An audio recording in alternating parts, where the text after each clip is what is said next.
તો આજે તો આપણે વિવેકભાઈ કોમેડી મેન ને મળ્યા હતા મહાવીરભાઈ, વરદભાઈ અને શિવભાઈ. ભાઈ બુમરા જેવી બોલિંગ કરે હો ભાઈ. આ હે સોરી, ભાઈ બુમરા જેવી બોલિંગ કરે.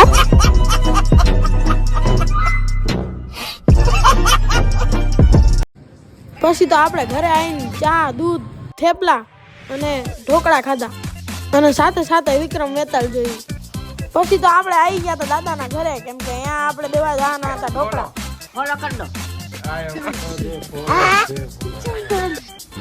તો પછી આવી ગયા વિવેકભાઈ. તો પછી તો આપણે આવી ગયા હતા નીચે. કિકાણી સાહેબનો બર્થડે હતો એટલે. તો પછી આર્યનભાઈ, ઉદિશભાઈ અને કાનાભાઈ મળ્યા. લાઈક કરો, કોમેન્ટ કરો. તો પછી બર્થડે ઉજવીને આપણે વહી ગયા હતા આંટો મારવા. થેન્ક્સ ફોર વોચિંગ દોસ્તો. Bye bye.